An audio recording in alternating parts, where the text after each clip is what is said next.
Welcome to Property Banter by Pinnacle Buyers Agents. My name is Michael Lashaya, and today I'm joined by Dr. Matija Jolic from HtAG Analytics. And those who don't know about HtAG or Matija, he is the number one data expert. Number one data expert in Australia. I don't know, man. It is what it is. We've made the call.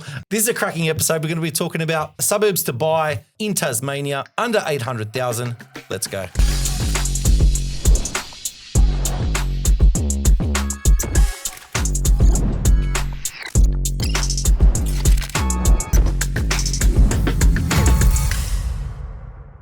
Now, let's talk about Tassie. Yes. Not just because I'm buying there. Yep. And I'm partial to it. I like it. It's got some great data. Yeah, but if we talk about these areas now, you know it's going to be harder for you to buy there. I'm still good at what I do. I'm not worried. I'm not worried. We want to give value to everyone. And let's face it, I'm not the only person in the country. There's 27 million people. Someone's always buying something. People are doing, Absolutely. No, I'm kidding. Honestly, I'm kidding. The days. It's going to be harder for me too. No. But let's talk about this. The days of being a buyer's agent 10 years ago, when you could call up for a $300,000 house, there's no buyers.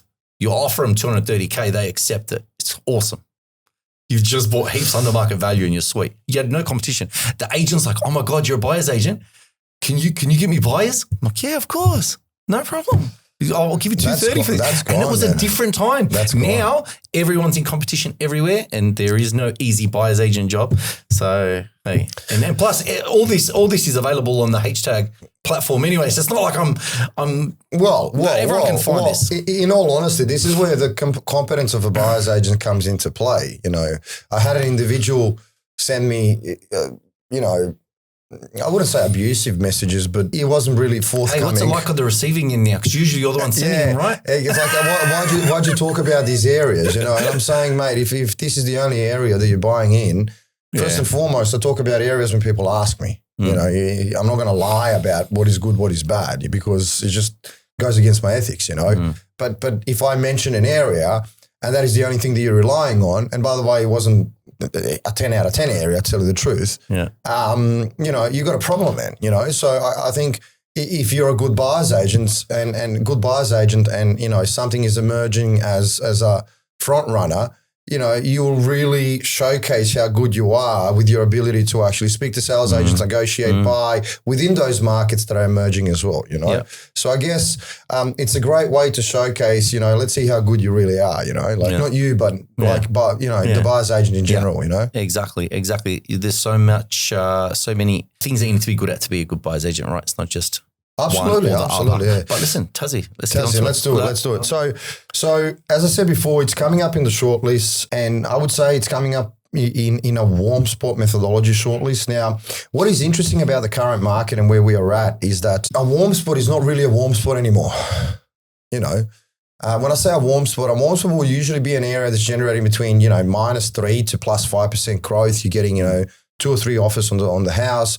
It has all of the other necessary ingredients for it to boom, you know, but it's moving slowly. As I said before, nearly every market is making money now, you know, when you really think about it. Right now, yes, at this time, November 2025. Like look at every market, you know, in general, and you'll see a plus. You'll see a positive.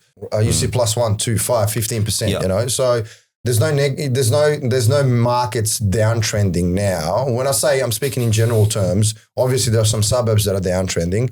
Coming back to Tassie, it forms part of a warm spot methodology, but some of these suburbs are actually, you know, generating very reasonable amount of growth already. Like you see the 7 or the 8% growth in the last year, which again wouldn't be a warm spot, because to get to an 8%, you have to have a reasonable amount of competition between buyers to actually secure an asset, or you have to have severe supply scarcity. I mean, you know, there's only 2 buyers, but there's only 1 property to buy. They're going to outbid each other, you know? Yeah. So in any case, it is coming up, and I think it's moving, and I think it's moving fast. And there are a few areas that I really like for a couple of reasons. So do you want me to talk about the reasons why I like them? Go. I follow a very firm set of rules when I choose areas. In some instances, I actually, and this relates back to our friend Chaitanya as well, in some instances, I actually don't even set the price. But I make sure I don't even filter for the price. And what is interesting is that when I don't filter for the price and I include all of the necessary ingredients that I want them to be there, the short list is usually between 7 to 800K. It's that sweet spot. Exactly. It is. Which is very interesting, you know. So what are the necessary ingredients that that I need to have in a suburb? Well, I first need to have, obviously, you know, high data confidence, because there's a volume of sale continuously, so you can actually understand pattern. You know, I always use this example. You know, if in the morning I go to a coffee shop and I drive there, you know, on the fourth morning, Google Maps will tell me that I got 4 minutes to my destination. So it's like pattern recognition. You're repeating the same pattern, and Google Maps is predicting what's going to happen. It's the same thing with property. If you have volume of sales, you know, you can actually discern from that what is happening. So I need the volume of sales there, you know, to be sufficient, but not only sufficient in the last month, but for long periods of time, you know. That's the first thing. The second thing that I always look at, and again, I will preface this by saying that this suits my brief and my particular brief. And my brief is always a long-term investment time horizon, okay? You know, some people are trading properties, some people buy and sell within 3 years. If you made 100% gain, you need to pay down your PPOR or whatever it is. You need to help your parents, whatever it is. You know what I mean? Like, you have certain circumstances where you do need to sell down.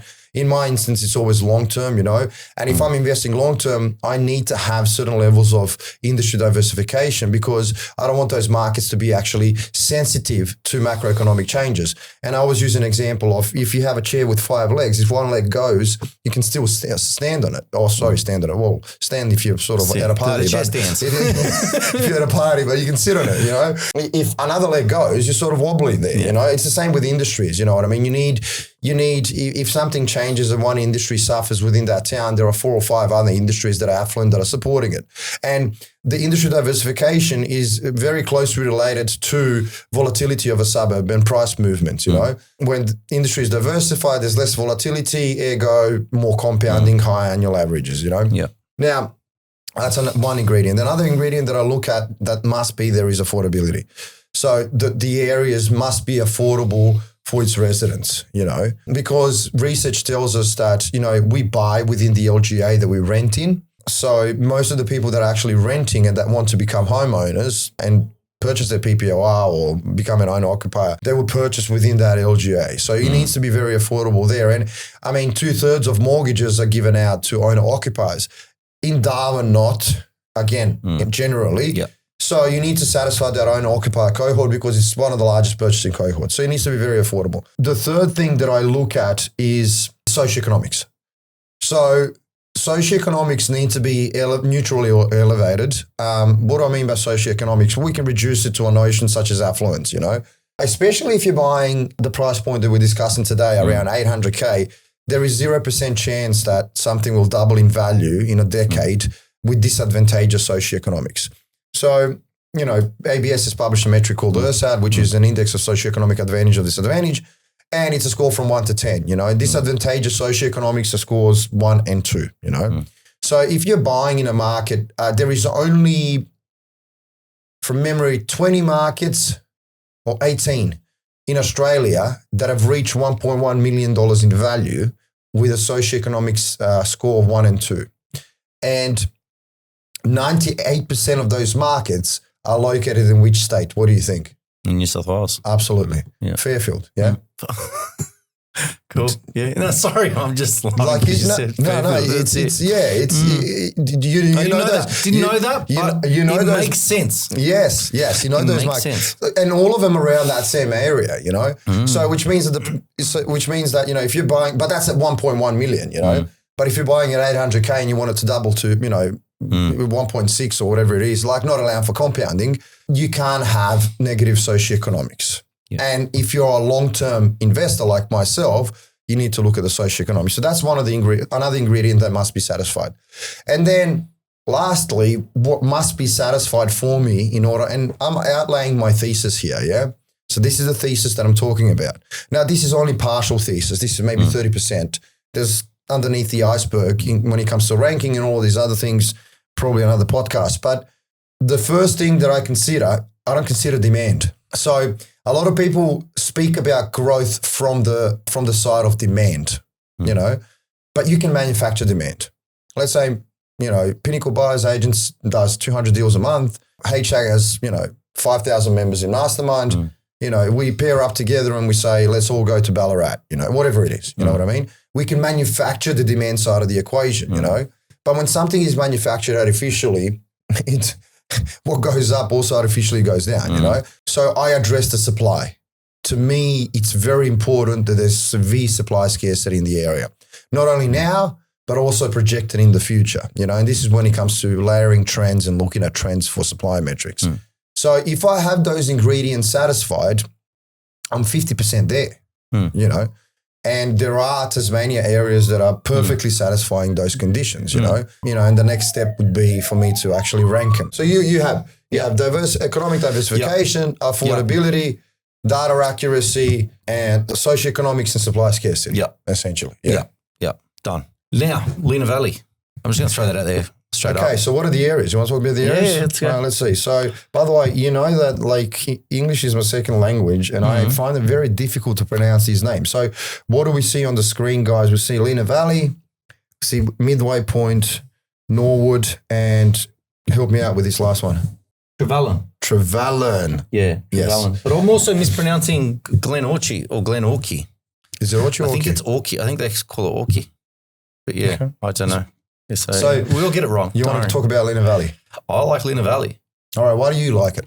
I like the HtAG score. I like where it's located. I think it's not so much entry level. It's appealing from a local owner occupier perspective. Price point is good. Property is quickly moving there.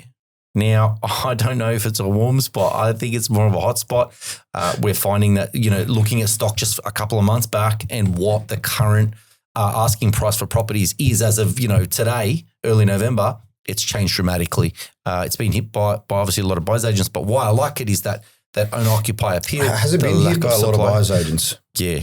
There's a lot of buyers agents down in Hobart buying now. Yeah. Where are they coming from? Are they coming from Tassie or coming from everywhere? They're mainland. Yeah, okay. I don't think Tassie has a lot of investor buyers agents. I think there's a lot there. Correct me if I'm wrong in the comments.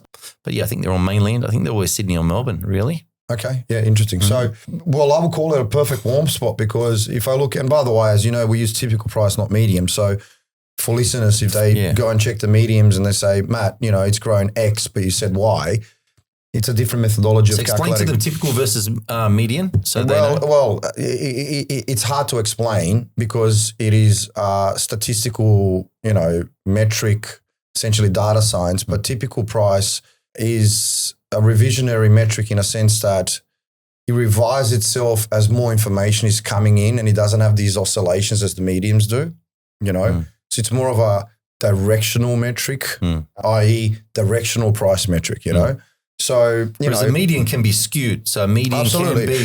can be. If you look at the medium chart of, price movements in an area, it's actually zigzag. It's always zigzag, Yeah. Because, mediums have a different way of being calculated. There are outliers which can skew the, So I believe that the typical price is a more accurate way of representing where the price is going.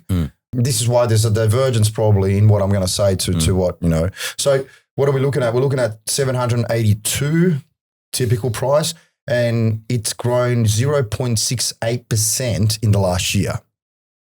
So just because of the percentage, it is a perfect warm spot. But we'll see about supply and demand and see whether that stacks up. Rents have grown a little bit as well. Yields are at 4.24, which is phenomenal considering the price point. And I think yields gross, at 4.24 is reasonable as well when you consider all of the other states as well. Yeah.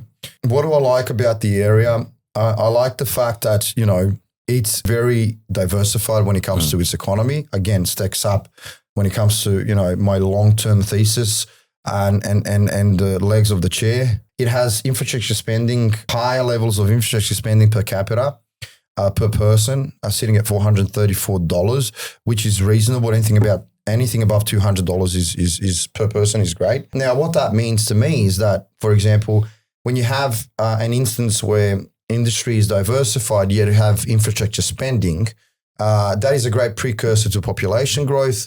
I'm not going to use the term gentrification because I hate it, but it's also what I mean is that, money is being put in the area for its expansion and the benefits of its residents, So that's what I like to see. Another thing that I usually look at as well is I look at the growth rate cycle.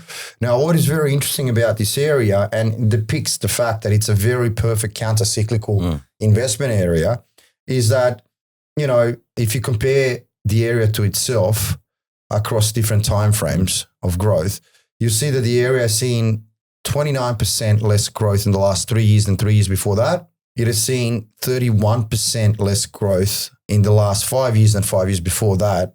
And it has seen 9% less growth in the last 10 years than 10 years before that. So essentially, it's been, stagnating, if you will, you know what I mean? Perfect entry point. And it's, if I look at its growth rate cycle, it's at the bottom as well, which is, again, this is, contrarian, anticipating, entering early, You are saying there are some buyer's agents there, but there are. Yeah, it's kicking off. That scoring's good too. Yeah, so socioeconomics is very high. It's 9. Now, it means it's a very affluent area, but what is very interesting is that, it's at the same time very affordable. It's very affordable for its residents for a price point that's, what do we say, close to $800K. So let's say you pick up something now with an 8 in front of it. This is the sort of stock that we're buying for those clients that do have that money, something with an 8 in front of it. There's some amazing properties that have views across. Like you can see the water. It's for a major capital city, views like that, nice property. Sort of HtAG scoring at that price point. I don't see anything else in Australia that has that in a major capital city. If you look at the map, if you see the map, it's very close. It's very close to the water. It's beautiful. Yeah, and it's on the hill and it just overlooks. It's actually, it just looks good on a data set as it does, with the view from the houses. Let's see, it's very affordable, both 3 and 4 bedders in demand, which is great. I mean, you can choose depending on your price point. What I see, what is very interesting is that, you have only 6 listings now, man. It's not a lot there. Inventory is very low. Hold periods are sitting nearly at 12 years, which means that obviously people like the views. They like to live there. Unoccupied dominated area. So there's a supply scarcity. Again, there's 16 building approvals coming in. It's not going to change the future supply dramatically. But what is very interesting, and see, this is where growth catches up to what is actually happening on the ground. So yes, I said, by the way, I'm looking at that last year growth, but if I look at the quarter growth or the month growth, it will be expediate, it will be increasing phenomenally. And that's where you will see, this momentum. But, and I can definitely, without even looking at the growth in the last quarter, in the last month, I know it's gaining momentum because what is phenomenal about this area, and these are the perfect areas that I like, and it's actually very similar to the area that you bought in for us, is that you have supply scarcity and yet you have a divergence in demand. What do I mean by that? Long-term demand has been weakening. However, the short-term demand in the last year has been increasing phenomenally. And currently it's sitting at 20 days on market, 3-month rolling average, which means that 20 days on market is like hotspot. What that translates to though on the ground is good luck trying to find a deal. Correct. That's what that really translates to from what I'm seeing. Correct. So yeah, I mean, it's just ticks all the boxes for me. I really like it. It's a nice looking data set. To be honest, what is the vacancy rate at the moment? 0.71. Very interesting as well. Let's see. How about we buy your next one here? You know what, man? It's not far off, eh? No, man. It's a beautiful data set. Look, I mean, it's great. So, I mean, can I fault it? Let me fault it. Let me try. I have to find something bad. Go. Okay. So short-term supply is increasing. Okay. Long-term is dropping, but short-term supply is increasing only marginally. However, when I pair it with the phenomenal increase in demand, I know that even if the supply is increasing a little in the short term, it will be absorbed. It will be absorbed. And we're sitting at 6 listings, So I really like 28%. So you can't pick fault? I can't find the fault. Hold on, let me see. There must be a con somewhere. You know what? You know where there's a con? There's a con. Okay, let's talk about this. Yeah. It only has 6,000 people population. That's on a suburb level. Absolutely. I'm being ironic. Sorry. I was like, you really? Okay. No. Do you know why I say this? Because usually people, they think, oh yeah, it's a small population. People are obsessed with this population size. Okay, do you hear this one? Because you obviously do a lot of sessions with people. I hear it all the time. Really? Because this is something I never would have thought. See, that's why I couldn't believe what you're saying, because I wouldn't consider this. I hear it all the time. I hear it all the time where people say, yes, it's a small population. What does that mean? How does that, usually larger population towns, people usually conflate the size of the population with the size of the demand, meaning if there's a larger population, that means there's going to be a larger demand. That's not the case. No. And there are a lot of towns, even regionality. Oh, it's regional. Well, remember the times when you bought in Mildura, yeah? Yeah, Mildura has seen the largest growth in Victoria, I think, in the last year. It's a regional town. It's a sizable regional town. Okay, I understand. But for those who are listening, I think if you want, some nuggets of information, it's not actually about the number of people in the region and the regionality. It's actually more about, okay, it's regional, but is the industry diversified? Well, if it's very regional and small population and it's a mining town, huge problem. Yeah. Huge problem, you know. But, if you have 5 or 6 industries, the industries are affluent and it's a town of 6,000 people, not a problem. Yeah. And obviously, usually those areas that are extremely regional fit the 450K budget. There's not a lot of leeway you have anyway. You know what I mean? Yeah, if I was going to be ironic, I would say that the population of 6,552 is a huge problem. Yeah, that's it. Yeah. But I, as a buyer's agent, look at it like this. Amazing data set, great HtAG scoring, the, supply and demand, great. Fundamentals are great. I love the owner-occupier appeal of a lot of those houses with amazing views right across Hobart. Like you can literally see down to the water. That's crazy. I've never been. And based on us here right now in Western Sydney, we don't really get those views here in Western Sydney. I left Western Sydney, so I'm all good. But in general, sorry for pissing on Western Sydney. I love you, Western Sydney. I'm back to Western Sydney today. Hold on. Western Sydney is the best, by the way. Is it? You reckon? I love Western Sydney. You just haven't left. I love Once it. you leave. I love it, man. I love it. You only come back for weddings. But look, honestly, from that owner-occupier appeal, so we hold it. It's at the right point of the GRC cycle. You're holding that for, X amount of time. When you're looking to exit, your exit strategy is to an owner-occupier. And if you buy something that has that really good owner-occupier appeal, which the area does, it has it in spades. If you even want to exit, If you want to. Why wouldn't I want to extract equity from this property 2 or 3 times in the future? Yeah. I'm not going to pay tax on that. I might as well do it. Yeah, this isn't a dodging tax episode either, but not financial advice. But yeah, so I really like it, and that's why I really wanted to steer you towards one of my favorites right now. So if anyone's out there and you want to make my life difficult and you want to buy and you've got 800-ish, definitely one to look out for. Yeah. Next one's Midway Point. Yes. Yeah, see, it's grown 0.84% in the last, right on the water. Look at that one. 0.84%. Let me just look at industry, very diversified, not a lot of infrastructure spending. A very small town of 3,384. So that's really terrible. So the next thing that I would look at, let me just look at the growth rate cycle. Again, this area as well hasn't been outgrowing itself for long periods of time and is just due for that another round of growth. I mean, if I look at that growth pattern deviation metric there, it has grown 23% less in the last 3 years than 3 years before that, 20 in the last 5 than 5 years before that, and 4% in the last 10 than 10 years before that. So it's due for some pump, as the crypto community would say. HtAG is 4. You say to the moon.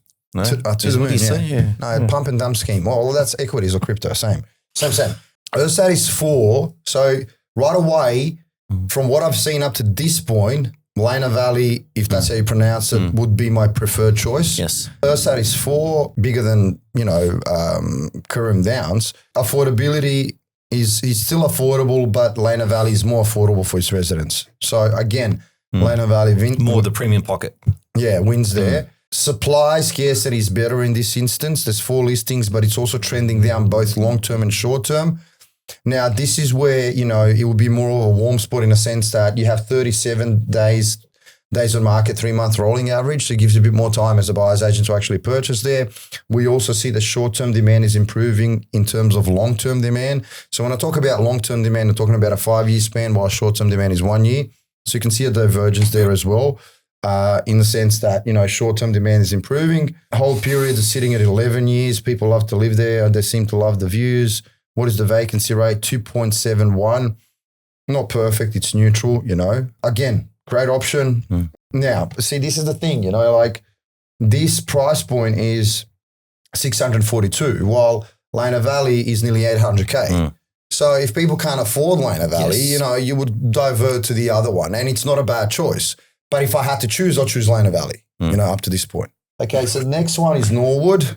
642, similar to Midway Point. The industry is not as diversified as the other two.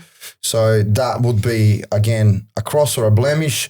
Now, I'm comparing, I'm ranking. See, this is what I'm doing, you know what I mean? I'm comparing which one is the best out of the three. So you have to consider both pros and cons in all of the areas that we've talked about. And I would say, and see a con of, let's say, industry diversification index of 69. See, this is what I mean, that nothing is meaningful in isolation. You have to have a comparison between two things to understand. You know, when people come to me and say, what do you think about a vacancy rate of 2%? Nothing. But when they come to me and say, what do you think about a vacancy rate of 2% in comparison to 1%, then I can tell them something. Do you know what I mean? So in the context of the other suburbs that we compared, Lenah Valley and Midway Point have a more diversified industry, you know, which is better for long-term stability, you know. Again, it hasn't been outgrowing itself. It's at the bottom position for another cycle of growth. Historically, the lowest point of negative growth was minus 2.75%. Anything above -5 is great. Yeah. So there's not a lot of volatility there. ERSAT is 5, socioeconomic index. It's also affordable. Three bedrooms are more in demand. This one here again is the third choice of the three that we mentioned. And yes, supply is trending down long term. Short term is a little bit increasing, but not much. But see, I have the issue with the demand side. When I say I have the issue, that means that you would wait longer for your returns. It doesn't mean it's not a good choice. It just has to fit your brief. And what is your brief? You know, when do you want to extract equity to leverage into additional purchases, your serviceability permitting, in order to build a portfolio? So you have to consider, okay, what are the returns that I'm going to get in the 1 to 5 years, 5 to 10 years?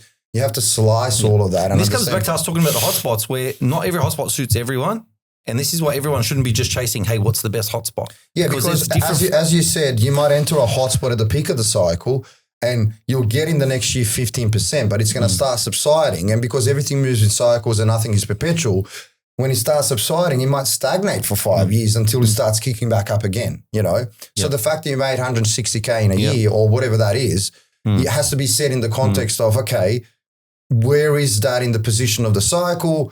Is my strategy long-term or short-term? Will it rebound again, given affordability and affluence levels of the area? There's such a large narrative that needs to be spoken about, an area that's branded as, you know, the next boom location, you know. Anyway, in this instance, in Norwood. I've heard there's only 3 of them, but is that true? No, it's not a bad joke. Yeah. There's 3 boom locations. There's only 3. Oh, okay. Yeah. We just discussed 2, but the third one. So what I expect from this area, for example, from Norwood, I expect, you know, it to generate potentially 20% growth, maybe in 4 years, you know, not compounded, just adding the growth rates at different, you know, years. What is interesting is that it has grown more in the last year than the other 2. But demand is weaker. Why? Because the supply scarcity is greater, because the supply is trending down more, which is why supply is the first thing that I address. Now, the fact that it's grown more than the other 2, I still put it in the third spot, because demand is much more improving in those other ones. And I know it will catch up, okay? I know it will catch up. So see how the nuance here, like you would look at the last year growth and you say, you know, it's moving actually more than the other ones, but I wouldn't pick this one. I'll pick the other 2, even though this one is moving more than the other ones. And it's moving more than the other ones because the supply scarcity is more severe. But in order to see exorbitant price growth, you need both supply scarcity as well as higher and bigger levels and in much more improving demand, you know what I mean? And continuation of that growth as well. And then we got the Trevallyn. Well, this one is interesting. This one is seeing nearly 7% growth in the last year. So it's grown the most. It's right on the water as well. Industry is similar to Norwood, less diversified than the other 2 areas. And see, this is the interesting thing about ranking, you know? So now when I have the 4 areas and I understand my brief, and my brief is also long-term but also short-term, because your brief must include 2 domains of time.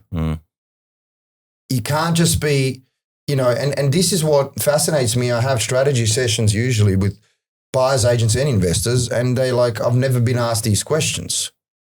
And to me, it's just common sense that you need to understand, okay, how's something going to perform in the short term because you need the leverage into additional assets, but you can't sacrifice the long-term returns only for the short-term returns, you know? So you need to address both domains of time. Coming back to the ranking, if I'm going to address both domains of time, both short-term and long-term for my strategy, you know, I would need to consider the industry diversification or lack thereof of Norwood and Trevallyn in comparison to the other two, and then make a call. You know, it's going to be that plus all of the other things in short-term returns that's going to rank the suburbs for me and tell me which one is the best choice. So it's not an easy, it's a difficult process if you have to write it down. You need a module for that, and that's when we have decks. I'm just doing it on the fly now and analyzing it. You know, again, industry diversification or lack thereof. It's not too undiversified, or if that word even exists, non-diversified, but it's still worse than Midway Point and Lenah Valley. Going further down, I mean, there's heaps of metrics here, but I'm just plowing through. Okay, this one, see, this is interesting. See, this one has grown the most in the last year. And if I look at growth pattern deviation, it has grown less in the last 3 years than 3 years before that. But it has grown more in the last 5 years than 5 years before that, and has grown more in the last 10 years than 10 years before that. So it's different to the other ones. So the fact that this one is growing most in the short term makes sense to me, because in the 3 years before that, it was stagnating, while further back into the future, it was outgrowing itself. Yeah. So it's sort of filling that growth gap, you know. I hope that makes sense to the audience. Earthsat 7, great, affordable, 3 bedrooms are mostly in demand. Supply scarcity, 7 listings at the moment. Long-term and short-term is dropping, however, not severely. But what is interesting is that you see the same thing as in Lenah Valley. You see a very sharp divergence between long-term demand and short-term demand. Short-term demand is improving phenomenally. It's currently sitting at 31 days on market. Vacancy rate is 0.35%. What are the hold periods? Let me look at the hold periods. 8.71. Yeah, all decent areas, all good. But if I had to rank it for myself, I pick Lenah Valley. That's why I kind of set this up just to go to Lenah Valley.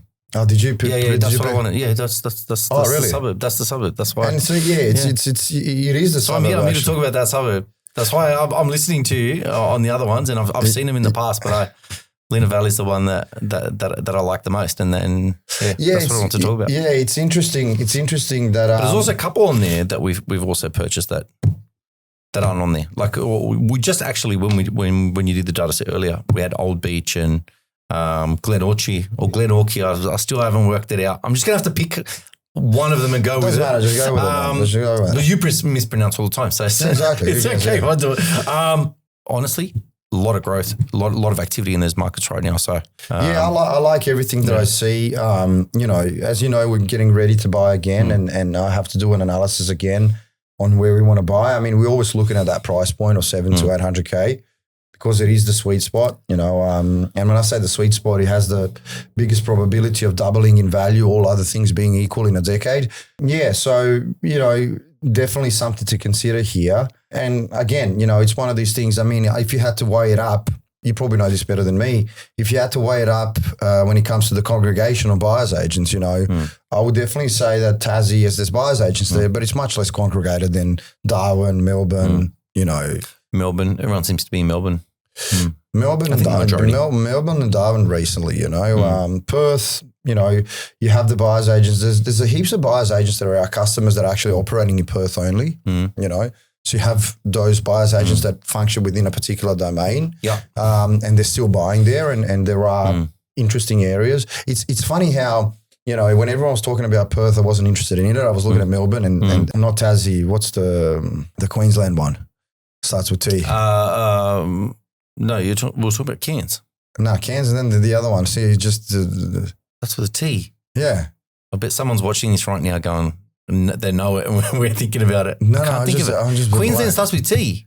No. In Queensland, the area that's boomed. You have Townsville. That's it. Yeah, yeah. Sorry. Yeah. It just honestly, I had a mind blank. Yeah. So, but now I'm seeing some suburbs in Perth that are actually interesting. You know what I mean? So it's like, again, it's sort of shifting around. Perth honestly, Perth is kind of like Brisbane. It is like Brisbane with the Gold Coast beaches, but very, very similar when you go to Perth. If you've been to Perth, you've been to Brizzy, just similar. Brisbane, a little bit better economically, in my opinion, not as reliant because, mining accounts for a large portion of employment in WA. But in general, the lack of supply that Perth has and that Brisbane has is quite similar, similar in size, and they're performing well. So is Adelaide, right? They're just performing really, really well. And they're kind of, and everyone's there going, hey, these markets have had a run post-COVID and it's too much and it can't go anymore. Well, you better believe it. They're continuing. Yeah, as we started, when we started this session, everything is growing. And this is very important for the listeners because everything is growing. Now you need a person that's going to tell you what's going to grow more. Because it is a game of maximizing or optimizing your growth, Actually, when you really think about it, it is the same as, when nothing is growing, you need to find an asset that's going to grow. It's difficult, or an area. Yeah. In the same way, because everything is growing, there's actually a bigger onus on professionals to find the optimal location, that's going to deliver both in the long term and the short term. Yeah. But what is important is that really diminishes, the marketing campaigns that emphasize growth because hold on, everything is growing. Yeah. So coming back to the ranking and opportunity cost, but yeah, very interesting areas. Really like it. You have any questions for me? The only thing I'm going to ask you, if you had to select out of all those suburbs, what would you select? I told you, Lenah Valley. Yeah. Okay. I just wanted to hear that again because that was my pick. But now that we've spoken about Tassie, do you have any ideas for your next area? And I don't know if you want to reveal it or not, but I haven't. Honestly, you know how the process went. I mean, it took me, I think, and I recorded myself and posted in Mastermind. Did you? It took me 12 minutes to find an area. So it's not going to take me long. We're just going through the approval process just to get it approved for the loan. Once that's done, we will be ready very soon. So once I have the pre-approval, then I sit down and I just smash it out, So I don't know. I just go through the same process. See, this is the thing. I don't care. I essentially don't care about the location name, the state, about, social media, about whatever it is. I just sit down and follow my thesis, do the comparison. I mean, what we did here is me just flying through the pages, but as you know, there's many more steps that I do to actually do a very robust comparison across 100 metrics to decide. We are not constrained by yield, personally as an organization, because we're buying for HtAG, I'm not buying for me, which is why, everything is in play. Some people who are constrained by yield might not, indulge in Melbourne, for whatever reason. I just need to, essentially execute my methodology and see what I land on. But I definitely, I know that Lenah Valley is going to be in the shortlist when I execute the methodology. Yeah. No, fantastic. That is, I'm pretty sure that's it. I think we've gone well over time. As we always do. Yeah. Always plenty to talk about. Really appreciate you jumping on today, even though you didn't really feel like it, and you were forced at gunpoint. No. I did. I love talking to you. It's just, it's been a full on couple of months. Yeah, definitely. No, you're all good. You can have a rest now. For anyone that wants to get in touch with you, HtAG.com.au, HtAG Mastermind. Yeah, that's essentially where I sit and where I reside. Done.